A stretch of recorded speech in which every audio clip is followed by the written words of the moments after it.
Question number 77, यात्रा साहित्य से संबंधित राहुल सांस्कृत्यानंद की पुस्तकें कौन सी हैं? यात्रा साहित्य से संबंधित राहुल सांस्कृत्यानंद की पुस्तकें कौन सी हैं? पहला मेरी जीवन यात्रा, दूसरा विस्मृत यात्री, थर्ड मेरी लद्दाख यात्रा, चौथा तिब्बत में 1.25 वर्ष। तो इसमें सही आंसर है सी। यात्रा साहित्य से संबंधित राहुल सांस्कृत्यानंद की पुस्तकें मेरी लद्दाख यात्रा और तिब्बत में 1.25 वर्ष, यही है। राहुल सांस्कृत्यानंद का यात्रा साहित्य किन्नर देश में, चीन में क्या देखा, मेरी तिब्बत यात्रा, रूस में 25 मास आदि। मेरी जीवन यात्रा राहुल सांस्कृत्यानंद की आत्मकथा है। विस्मृत यात्री इनका प्रसिद्ध उपन्यास है जो एक बौद्ध भिक्षु नरेंद्र यश के जीवन पर आधारित सत्य घटना है। क्वेश्चन नंबर 78, निम्नलिखित में से नई कहानी आंदोलन के कहानीकार कौन है?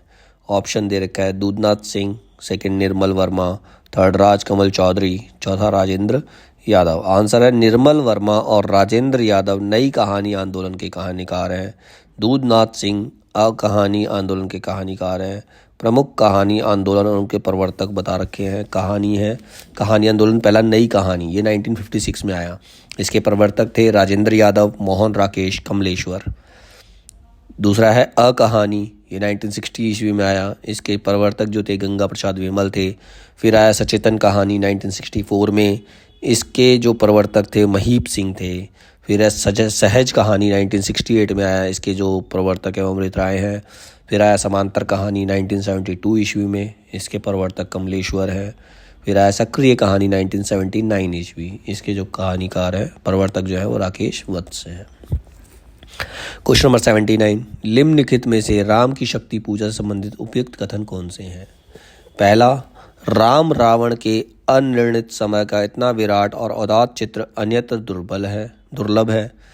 दूसरा, राम की शक्ति पूजा का उल्लेख श्रीमद् भागवत पुराण में है। थर्ड, इसमें सूक्ष्मता के अनेक स्तरों का विचरण करने वाली अर्थ योजना अप्रतिम है। फोर्थ, इसमें राम एक दैवी चरित्र के रूप में है। तो सही आंसर है फर्स्ट और थर्ड, ठीक है। महाकवि निराला की काव्य रचना राम की शक्ति पूजा से संबंधित उपयुक्त कथन निम्नलिखित है। पहला, राम रावण के अनिर्णित समर का इतना विराट और उदात्त चित्र अन्यत्र दुर्लभ है। और दूसरा, इसमें सूक्ष्मता के अनेक स्तरों का विचरण करने वाली अर्थ योजना अप्रतिम है। अक्टूबर 1936 में प्रकाशित राम की शक्ति पूजा पर सबसे सर्वाधिक प्रभाव बंगला के कृतिवास रामायण का है। जो बंगला में कृतिवास रामायण लिखे सबसे ज़्यादा प्रभाव उसी का है। इस कविता का मुख्य विषय राम रावण का युद्ध नहीं बल्कि सीता की मुक्ति है। इसमें राम एक दैवीय चरित्र के रूप में नहीं है। राम का अंकन युगीन संवेदना के अनुकूल यहाँ पूरी तरह मानवीय धरातल पर हुआ है। उनको एक मानव के समान ही दिखाया गया है। तो सिंपल सी बात है, बस श्रीमद् भगवत में हो नहीं सकता, सेकंड इसका गलत था। फोर्थ, इसमें राम एक दैवीय चरित्र में, ये भी नहीं है। तो फर्स्ट और थर्ड ही इसका सही आंसर है, ठीक है। क्वेश्चन नंबर 80, के बिरहन को मीच दे के आपा दिखलाए, 8 पहर का दाँचना मोह पे सहा न जाए।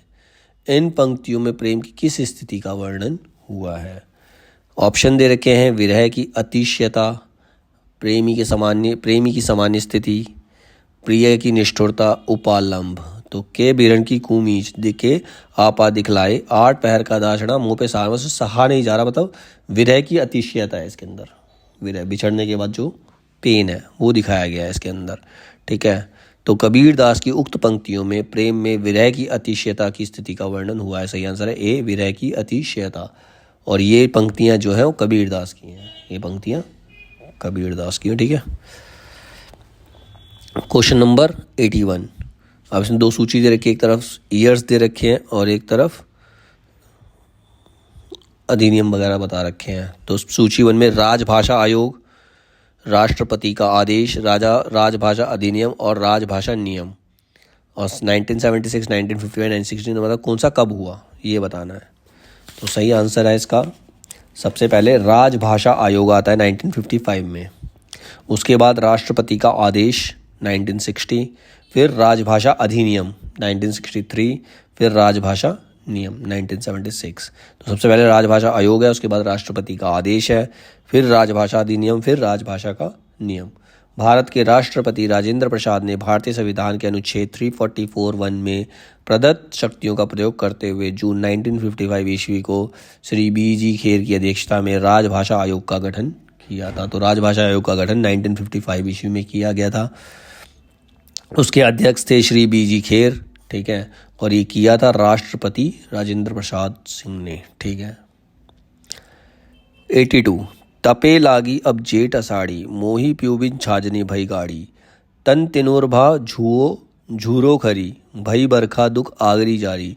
इस पूरे गढ़वग में नागमती की विरह दशा के बारे में यह विचार किसका है? मतलब नागमती की विरह दशा है, ये किसका कथन है? यह आशिक माशूकों का निर्लज प्रलाप नहीं है, यह हिंदू गृहिणी की विरह वाणी है, इसका सात्विक मर्यादापूर्ण माधुर्य मनोहर है।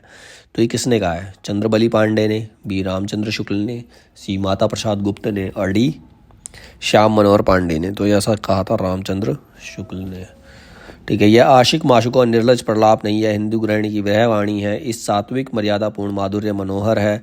नागमती की विरह दशा के बारे में उपयुक्त विचार आचार्य रामचंद्र शुक्ल का है। प्रेम गाथा की परंपरा में आचार्य रामचंद्र शुक्ल ने पद्मावत को सबसे प्रौढ़ और सरस माना है। प्रौढ़ मतलब सबसे पुराना और रस से भरा हुआ है। तो नागमती की विरह दशा उसी के अंदर ही है, किसमें? पद्मावत में ही है, ठीक है। क्वेश्चन नंबर 83 शिवपालगंज गांव का चित्रण किस उपन्यास में किया गया है? ए राग दरबारी, दूसरा बी आधा गांव, सी जुलूस, और डी बलचनामा। ये राग दरबारी में किया, अभी पीछे भी पढ़ा था हमने। शिवपालगंज जो है राग दरबारी कविता का है, तो इसका सही आंसर है राग दरबारी। शिवपालगंज गांव का चित्रण श्रीलाल शुक्ल के प्रसिद्ध उपन्यास राग दरबारी में किया गया है। राग दरबारी 1968 ईस्वी में प्रकाशित श्रीलाल शुक्ल का व्यंग प्रधान का उपन्यास है। वैद्य रूपन बाबू, बद्री अग्रवाल, रंगनाथ आदि इस उपन्यास के प्रमुख पात्र हैं। राग दरबारी के संदर्भ में गोपाल राय लिखते हैं, राग दरबारी उत्तर प्रदेश के पूर्वांचल में के एक कस्बा नुमा गाँव शिवपालगंज की कहानी है। उस गांव की जिंदगी का दस्तावेज जो स्वतंत्रता प्राप्ति के बाद ग्राम विकास और गरीबी हटाओ के आकर्षक नारों के बावजूद घिसट रही है। जुलूस 1966 ईस्वी में फणीश्वर नाथ रेणु का उपन्यास है, जिसमें गौड़ियार यानी कि पूर्वी बंगाल का एक गांव है, गौड़ियार गांव से विस्थापित एक युवती को केंद्र में रखा गया है। उस युवती का नाम पवित्रा है, ठीक है। क्वेश्चन नंबर 84 सूर्यकांत त्रिपाठी निराला के बारे में रामचंद्र शुक्ल की क्या स्थापनाएं हैं? ऑप्शन देगा, निराला जी बहुवस्तु स्पर्शनी प्रतिभा है। प्रसाद और पंत की तरह निराला में एक लाक्षणिक वैलक्षणी की प्रवृत्ति है। थर्ड, निराला जी को सामाजिक बंधन पसंद थे। फोर्थ, निराला जी पर बंग भाषा की काव्य शैली का प्रभाव है। तो उसका सही आंसर है फर्स्ट एंड फोर्थ, ठीक है। सबसे पहले तो निराला जी बहुवस्तु स्पर्शनी प्रतिभा है और निराला जी पर बंग भाषा की काव्य शैली का प्रभाव है। सूर्यकांत त्रिपाठी निराला के बारे में रामचंद्र शुक्ल की निम्नलिखित स्थापनाएं हैं। निराला बहुवस्तु स्पर्शनी प्रतिभा है और निराला पर बंग भाषा की काव्य शैली का प्रभाव है। रामचंद्र शुक्ल के अनुसार निराला में लाक्षणिक विलक्षण लाने की प्रवृत्ति उतनी नहीं पाई जाती जितनी प्रसाद और पंत में। साथ ही उसका कहना है कि जिस प्रकार निराला को छंद के बंधन अरुचिकर है, उसी प्रकार सामाजिक बंधन भी। क्वेश्चन नंबर 85 निम्नलिखित में से क्या क्या अलंकारों के अंतर्गत आते हैं? ऑप्शन देखा, दीपक, सेकंड रोमांच, थर्ड उल्लेख, चौथा वैदर्भी। तो सही आंसर है फर्स्ट एंड थर्ड, दीपक और उल्लेख। दीपक एवं उल्लेख अलंकारों के अंतर्गत आते हैं। दीपक अलंकार जहाँ उपमेय और उपमान दोनों का एक धर्म कहा जाए, वहाँ पर दीपक अलंकार होता है। उदाहरण दे रखा है, संग ते जरी कुमंत्र ते राजा, मान ते ज्ञान पान ते लाजा, प्रीति परिण बिनु मद ते गुनी, नासही बेगी नीति असुनी। अब इसका उल्लेख जब किसी वस्तु में अनेक प्रकार से वर्णन किया जाए तब उल्लेख अलंकार होता है। अलग अलग तरीके से उसका वर्णन जब होता है। उदाहरण है, जाकी रही भावना जैसी प्रभु मूर्ति देखी तिन तैसी, देखई भूप महारंधीरा, मनहु वीर रसेधर रस धरे शरीरा। तो रोमांच सात्विक अनुभाव के 8 प्रकारों में से एक है। रोमांच इसमें अलंकारों में नहीं आता, ठीक है। वो सात्विक अनुभाव के 8 प्रकारों में से एक है। आचार्य वामन ने रीति के 3 भेद तय किए हैं, वैदर्भी, गौड़ी और पांचाली। तो जो वैदर्भी जो है वो रीति के भेद हैं, वो रीति के 3 भेद हैं, वैदर्भी, गौड़ी और पांचाली, ठीक है। और ये किसने दिया है? आचार्य वामन ने दिया है। इस पे क्वेश्चन आ सकता है कि रीति के भेद कौन से हैं? वैदर्भी, गौड़ी और पांचाली, और ये आचार्य वामन ने दिए हैं। ठीक है। वैदर्भी रीति, वैदर्भी रीति क्या है? माधुर्य व्यंजक वर्णों से युक्त समास रहित ललित पद रचना को वैदर्भी रीति कहते हैं। ठीक है। अब इसमें क्वेश्चन नंबर 86 है। इसमें एक कथन दे रखा है, दूसरा उसका रीजन दे रखा है। अब बताना इसमें से क्या सही है। अब कथन दे रखा है, उपन्यास मानवेतर चित्रण का निषेध करता है। रीजन, क्योंकि वह मानव चरित्र चित्रण पर विशेष बल देता है। तो इसका आंसर है पहला ही गलत है। उपन्यास मानवेतर चित्रण का निषेध करता है, ऐसा नहीं है। मानव का चित्रण होता है उपन्यास के अंदर, मानव के बारे में लिखा जाता है। तो ए असत्य है, लेकिन आर जो है वो सत्य है, क्योंकि वह मानव चरित्र चित्रण पर विशेष बल देता है। तो दोनों ही अलग हो गए ना। पहला कह रहा है मानवेतर चित्रण का निषेध करता है, मतलब मानव के अलावा किसी और चीज़ का चित्रण करता नहीं है। गलत है, उसमें सारे चित्रण होते हैं। ठीक है। उसका रीजन दे रहा है क्योंकि वो मानव चरित्र चित्रण पर विशेष बल देता है। ये सही है कि वो मानव चरित्र चित्रण पर विशेष बल देता है, मतलब इसका मतलब ये नहीं है कि वो मानवेतर चित्रण का निषेध करता है। तो ए असत्य है और आर सत्य है। ठीक है। तो उसका आंसर है D. Question number 87, Kamta Prasad गुरु के अनुसार निम्नलिखित का हिंदी भाषा की उत्पत्ति के अनुसार सही क्रम क्या है? पहला सौरसैनी, सेकंड नागर अपभ्रंश, तीसरा पश्चिमी हिंदी, चौथा वर्तमान हिंदी। तो लास्ट में 4 तो आना ही चाहिए। वर्तमान हिंदी तो सबसे लास्ट में ही आएगा, तो उस पर लास्ट में 4 क्या है? ए ऑप्शन में ही है। तो 1 2 3 4 यही सही प्रोनाउन है। सबसे पहले आएगा सौरसैनी, उसके बाद नागर अपभ्रंश, फिर पश्चिमी हिंदी, उसके बाद वर्तमान हिंदी। तो यही सही अनुक्रम है। ठीक है। सौरसैनी, नागर अपभ्रंश, पश्चिमी हिंदी, वर्तमान हिंदी, कामता प्रसाद गुरु के अनुसार हिंदी भाषा की उत्पत्ति का अनुक्रम: प्राचीन संस्कृति, लौकिक संस्कृत, पहली प्राकृत, दूसरी प्राकृत या पाली, सौरसैनी, अर्धमागधी, मागधी, नागर अपभ्रंश, मागधी अपभ्रंश, फिर पश्चिमी हिंदी, फिर पूर्वी हिंदी, फिर वर्तमान हिंदी। मतलब उसने 12 को सीक्वेंस में लगाया है, 12 भाषाओं को। सबसे पहले उनके अनुसार आता प्राचीन संस्कृति, फिर लौकिक संस्कृत, थर्ड पहली प्राकृत, फिर दूसरी प्राकृत। दूसरी प्राकृत को पाली भी कहते हैं। प्राकृत के बाद पाली आया था ना, तो उसको दूसरी प्राकृत भी कहते हैं। अब पाली के बाद आता सौरसैनी, सौरसैनी के बाद अर्धमागधी, अर्धमागधी के बाद फिर मागधी, फिर नागर अपभ्रंश, फिर अर्धमागधी अपभ्रंश, उसके बाद पश्चिमी हिंदी आया, फिर पूर्वी हिंदी आया, और उसके बाद आया वर्तमान हिंदी। तो ये सीक्वेंस तो तुम्हें पता होना चाहिए। ठीक है। दोबारा एक बार देख लेते हैं। सबसे पहले प्राचीन संस्कृति, सबसे पुराना। ठीक है। फिर आया लौकिक संस्कृत, लौकिक मतलब लोगों के हिसाब से जो का था, लौकिक संस्कृत आया। लौकिक संस्कृत के बाद आती है प्राकृत भाषा, मतलब उसको पहली प्राकृत कहते हैं। प्राकृत के बाद आई थी पाली, जिसको हम दूसरी प्राकृत भी कह सकते हैं। प्राकृत के बाद आई थी पाली, पाली के बाद आया था हमारा सौरसैनी, पाली के बाद सौरसैनी, फिर आया अर्धमागधी, अर्धमागधी आधा, फिर उसके बाद मागधी, फिर नागर अपभ्रंश, फिर अर्धमागधी अपभ्रंश, नागर अपभ्रंश के बाद अर्धमागधी अपभ्रंश, फिर पश्चिमी हिंदी, पूर्वी हिंदी। पहले पश्चिमी हिंदी, फिर पूर्वी हिंदी, उसके बाद वर्तमान हिंदी। तो ये सही सीक्वेंस है 12 भाषाओं को। किसके अनुसार? कामता प्रसाद गुरु के अनुसार। तो इसके हिसाब से ये जो सीक्वेंस दे रखा है ये सही है। सौरसैनी आया, नागर अपभ्रंश आया, पश्चिमी हिंदी आया, वर्तमान हिंदी आया। तो 1 2 3 4 सही है। ठीक है। क्वेश्चन नंबर 88, निम्नलिखित में से किसका संबंध मनोविश्लेषणवाद से नहीं है? ए कामवृत्ति, बी पाठ संरचना, सी अहम, और डी मनोविश्लेषण पद्धति। तो सही आंसर है पाठ संरचना का संबंध मनोविश्लेषणवाद से नहीं है। मनोविश्लेषणवाद के प्रमुख प्रवर्तक सिगमंड फ्रायड थे। फ्रायड ने मानव मन का गहन अध्ययन करने के बाद, मतलब पूरा सोचने पढ़ने के बाद जिस सिद्धांत का निरूपण किया उसे ही मनोविश्लेषणवाद कहा गया।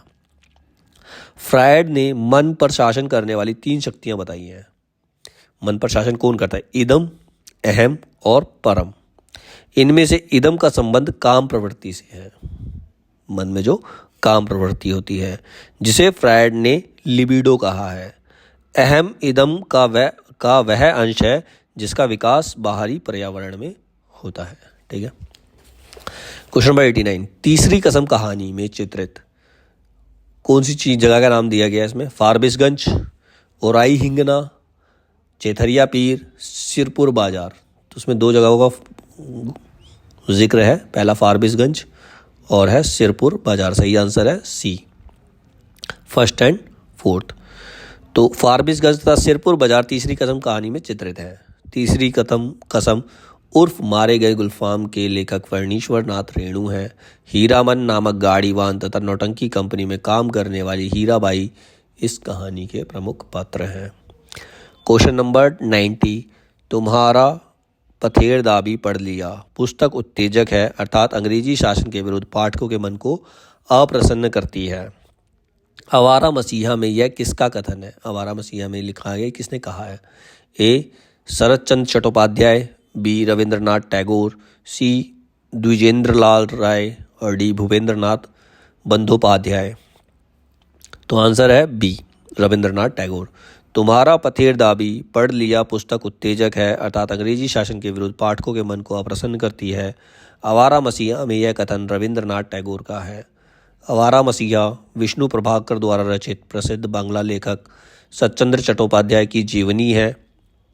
इस जीवनी को लिखने में लेखक को 14 वर्ष का लंबा समय लगा। ये जीवनी लिखने में 14 साल लगे। और उसे पैसेज दे रखा है और उससे लिंक क्वेश्चन आएंगे। पैसेज पढ़ लेते, ध्यान से पढ़ना पैसेज को। पशुत्व से मनुष्यत्व में जिस प्रकार अधिक ज्ञान प्रसार की विशेषता है, उसी प्रकार अधिक भाव प्रसार की भी। मतलब मनुष्य जो है पशु से ज़्यादा अधिक ज्ञान प्रसार कर सकता है, तो भाव भी अधिक दिखा सकता है।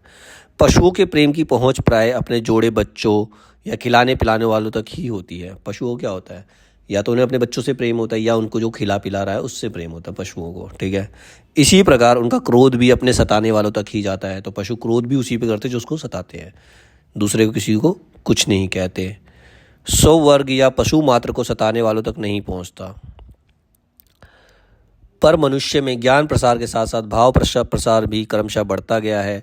अपने परिजनों, अपने संबंधियों, अपने पड़ोसियों, अपने देशवासियों, क्या मनुष्य मात्र और प्राणी मात्र तक से प्रेम करने भर को जगह को उसके हृदय में बन गई है। मतलब हर किसी को प्रेम करने लगता है।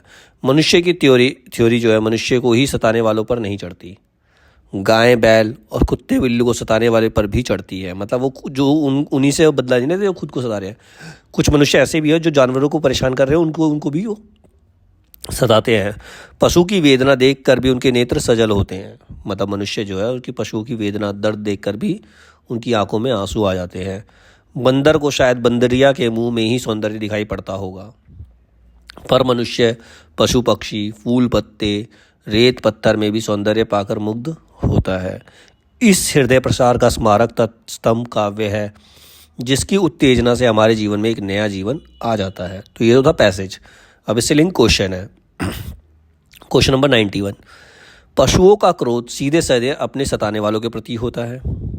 कौन सा कथन सही नहीं है, इसमें बताना कौन सा कथन सही नहीं है।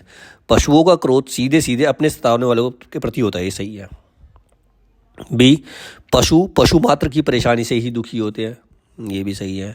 सी, पशुओं का प्रेम अपने बच्चों और मालिक के प्रति होता है, सही है।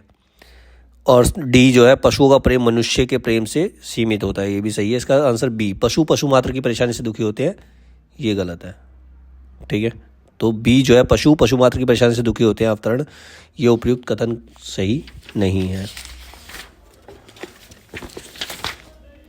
क्वेश्चन नंबर इसमें 92 दे दिया। उपयुक्त अवतरण के संदर्भ में निम्नलिखित में कौन सा कथन सही है? अब सही कौन सा है? ए, मनुष्य के क्रोध और करुणा पशु से अधिक व्यापक नहीं है, ये गलत है, उससे अधिक व्यापक है। बी, मनुष्य के क्रोध और करुणा मनुष्य तक सीमित होते हैं, नहीं, मनुष्य तक सीमित नहीं होते, वो जानवरों पर भी करते हैं, ठीक है। सी, मनुष्य के क्रोध और करुणा प्राणी मात्र तक व्यापक है, ये सही है। मनुष्य क्रोध और करुणा प्राणी मात्र तक व्यापक, मतलब निर्जीव चीज़ों के लिए नहीं है। डी, मनुष्य के क्रोध सिर्फ मनुष्य को परेशान करने वालों तक होता है, ये भी गलत है। तो इसका सही आंसर है सी। क्वेश्चन नंबर 93, उपयुक्त अवतरण के आधार पर कौन सा कथन सही है? अब इसमें बताना कौन सा सही है। ए, काव्य भावोत्तेजना के माध्यम से जीवन का कायाकल्प करता है, सही है। भावोत्तेजना के माध्यम से ही जीवन का कायाकल्प होता है, तो इसका आंसर यही है, ए, काव्य भावोत्तेजना के माध्यम से जीवन का कायाकल्प करता है। बी दे रखा है, काव्यगत भावोत्तेजना से जीवन में किसी प्रकार का बदलाव नहीं होता, गलत है, बदलाव होता है। सी, काव्यगत भावोत्तेजना से बुद्धि व्यापार बहुत व्यापक होता है। और डी, काव्यगत भावोत्तेजना आदमी को अच्छा बनने से रोकती है। तो ये तीनों गलत है, इसका सही आंसर है ए, काव्य भावोत्तेजना के माध्यम से जीवन का कायाकल्प करता है। क्वेश्चन नंबर 94, उपयुक्त अवतरण के आधार पर निम्नलिखित में से कौन सा कथन सही नहीं है, उसको बताना सही कौन सा नहीं है। ए दे रखा है मनुष्य की सौंदर्यानुभूति सभी प्राणियों से व्यापक है, सही है। बी, मनुष्य की सौंदर्यानुभूति पशु जाति से बड़ी चढ़ी है, ये भी सही है, उससे ज़्यादा ही है। सी, मनुष्य जड़ चेत सबके सौंदर्य पर रीझने वाला श्रेष्ठ प्राणी है, ये भी सही है, सबसे मुग्ध होता है। डी, मनुष्य की सौंदर्यानुभूति प्राणितर है, मतलब प्राणितर मतलब किसी भी एक प्राणी के, हर प्राणी के लिए नहीं है, तो ये गलत है। तो कौन सा कथन सही नहीं है? डी, मनुष्य की सौंदर्यानुभूति प्राणितर नहीं है, वो सभी प्राणियों के लिए है। ठीक है। क्वेश्चन नंबर 95, उपयुक्त अवतरण के आधार पर इनमें से कौन सा कथन सही है। अब सही कौन सा वो बताना है। ए, मनुष्य अपनी शारीरिक शक्ति में पशु से बढ़कर है, तो ये कथन सही है, शारीरिक शक्ति में पशु से बढ़कर होता है। बी, मनुष्य अपने ज्ञान प्रसार से पशु से घटकर है, अपने ज्ञान प्रसार से पशु से घटकर है, ऐसा नहीं है, तो ये गलत है, ये कथन सही नहीं, ये भी सही नहीं है। ठीक है, हमें बताना सही कौन सा है। मनुष्य का भाव प्रसार पशु जाति से सीमित है, ये भी सही नहीं है, पशु जाति से ज़्यादा ही है। ठीक है। डी, मनुष्य का प्रेम और द्वेष पशुओं से अधिक व्यापक है, ये सही है, उनका प्रेम और द्वेष पशुओं से अधिक व्यापक होता है और पशुओं का सीमित होता है, तो इसका आंसर है डी, मनुष्य का प्रेम और द्वेष पशुओं से अधिक व्यापक है। अब अगला पैसेज है, अगला पैसेज दे रखा है, इसको ढंग से पढ़ते हैं। हमारी परंपरा महिमामयी, उत्तराधिकार विपुल और संस्कार उज्ज्वल है। हमारे अनजान में भी ये बातें हमें एक खास दिशा में सोचने की प्रेरणा देती है। ये ज़रूर है कि परिस्थितियाँ बदल गई हैं, उपकरण नए हो गए हैं और उलझनों की मात्रा भी बहुत बढ़ गई है, मतलब कंडीशंस चेंज हो गई, नए नए उपकरण आ गए, जिससे हमारी उलझनें भी ज़्यादा बढ़ गई हैं और मूल समस्याएं बहुत अधिक नहीं बदली हैं। जो हमारी बेसिक प्रॉब्लम्स थी वो आज भी वही हैं। भारतीय चित्त जो अधीनता के रूप में ना सोचकर स्वाधीनता के रूप में सोचता है, वह हमारे दीर्घकालीन संस्कारों का फल है। वह स्व के बंधन को आसानी से नहीं छोड़ सकता, मतलब मनुष्य किसी के भी बंधन से छूट सकता है लेकिन अपने बंधन से नहीं छूट सकता। अपने आप के द्वारा लगाया हुआ बंधन हमारी संस्कृति की बड़ी भारी विशेषता है। आज के मनुष्य ने अपने पर खुद ही बंधन लगा रखे हैं। मैं ऐसा तो नहीं मानता कि जो कुछ हमारा पुराना है, जो कुछ हमारा विशेष है, उससे हम चिपटे ही रहें। पुराने का मोह सब समय वांछनीय नहीं होता, मतलब पुराने का मोह हर जगह सही नहीं होता, कहीं कहीं उसे छोड़ना पड़ता है। मरे बच्चे को गोद में दबाए रहने वाली बंदरिया मनुष्य का आदर्श नहीं बन सकती। जब उसका बच्चा मर गया तो उसको गोद से चिपकाने का कोई मतलब रह नहीं जाता। परंतु मैं ऐसा भी नहीं सोच सकता कि हम अनुसंधित्सता के नशे में, आधुनिकता के नशे में चूर होकर अपना सर्वस्व खो दें, मतलब हम अपनी पूरी संस्कृति को भी नहीं खो सकते। ठीक है। अब क्वेश्चन नंबर 96 है, उपयुक्त अवतरण के आधार पर निम्नलिखित में से कौन सा कथन सही नहीं है। पहला बोला है मूल समस्याएं बहुत बदल गई हैं, यही सही नहीं है, क्योंकि मूल समस्या अभी भी वही है। हमने पढ़ा था ना, मूल समस्या, बेसिक प्रॉब्लम्स हमारी चेंज नहीं हुई, तो मूल समस्या बहुत बदल गई है, ये कथन सही नहीं है, तो उसका आंसर भी यही होगा, मूल समस्या बहुत बदल गई है, ये कथन सही नहीं है। बी, परिस्थितियाँ बदल गई, सही बात है। सी, उपकरण नए हो गए, ये भी सही बात है। डी, उलझनों की मात्रा बढ़ गई, ये भी सही बात है। तो इसमें सही कौन सा नहीं है? मूल समस्याएं बहुत बदल गई हैं, सिंपल। क्वेश्चन नंबर 97, उपयुक्त अवतरण के आधार पर निम्नलिखित में से कौन सा कथन सही है। अब हमें बताना कौन सा सही है। पहला, दूसरे के अधीन ना रहना। दूसरा, कौन सा कथन सही है ये बताना ना। दूसरे के अधीन ना रहना, किसी को अपने अधीन ना रखना। सी, अपने को अपने अनुशासन में रखना, और अपने को अनुशासन से मुक्त मानना। तो सही आंसर है इसका, अपने को अपने अनुशासन में रखना, ये कथन सही है। अपने को अपने ही अनुशासन में रखना चाहिए। 98, उपयुक्त अवतरण के आधार पर निम्नलिखित में से कौन सा कथन सही है। ए, हमें अपनी परंपरा का सब कुछ स्वीकार करना चाहिए, ये सही नहीं है, सब कुछ स्वीकार नहीं करना चाहिए, हमें सही बताना है, ये सही नहीं है। बी, हमें अपनी परंपरा की सड़ी गली चीज़ों को सीने से चिपकाए रखना चाहिए, गलत, नहीं चिपकाए रखना चाहिए। सी, नए अनुसंधान के जोश में हमें अपनी परंपरा को पूरी तरह नकार देना चाहिए, गलत, पूरी तरह नहीं नकारना चाहिए। ठीक है। डी, नए अनुसंधान के बावजूद हमें अपनी परंपरा की अच्छी बातों को बचा कर रखना चाहिए, ये बात सही है। तो उसका आंसर क्या होगा? डी। क्वेश्चन नंबर 99, उपयुक्त अवतरण के आधार पर कौन सा कथन सर्वाधिक उपयुक्त है, कौन सा कथन सबसे सही है। ए, पुराने का मोह हमेशा अपेक्षित है। कौन सा कथन सर्वाधिक उपयुक्त है? ए दे रखा है पुराने का मोह हमेशा अपेक्षित है, होता है, ठीक है, लेकिन सबसे उपयुक्त नहीं है। बी, पुराने को विवेकपूर्ण ग्रहण करना चाहिए, मतलब पुरानी चीज़ों को विवेकपूर्ण बुद्धि से ग्रहण करना चाहिए, बात सही है, सबसे उपयुक्त है ये। पुराने को छोड़ना नहीं चाहिए, अगर सही है तो उसे ग्रहण करना चाहिए। सी, पुराने का पूरी तरह निषेध वांछनीय है, पूरी तरह निषेध वांछनीय सही नहीं है। डी, पुराने से चिपटे रहना श्रेयस्कर है, ये भी गलत है। तो इसका सिर्फ सही उपयुक्त सबसे उपयुक्त तो जो वाक्य है वो यही है, पुराने को विवेकपूर्वक ग्रहण करना चाहिए। क्वेश्चन नंबर 100, उपयुक्त अवतरण के आधार पर निम्नलिखित में से कौन सा कथन अनुपयुक्त है, मतलब कौन सा कथन सही नहीं है? पहला, हम अंधीनता के रूप में सोचने के अभ्यस्त हैं, यही सही नहीं है, ये अनुपयुक्त है। हम अंधीनता के रूप में सोचने के लिए अभ्यस्त नहीं हैं, हम नए के बारे में सोचते हैं। बी, हमारी परंपरा महिमामयी है, सही बात है। हमारा उत्तराधिकार बहुत समृद्ध है, ये भी सही है। हमारा संस्कार अत्यंत उत्कृष्ट है, ये भी सही है, ठीक है। तो हम अंधीनता के रूप में सोचने के अभ्यस्त हैं, यही उपयुक्त नहीं, अनुपयुक्त है, ठीक है, उपयुक्त नहीं है ये।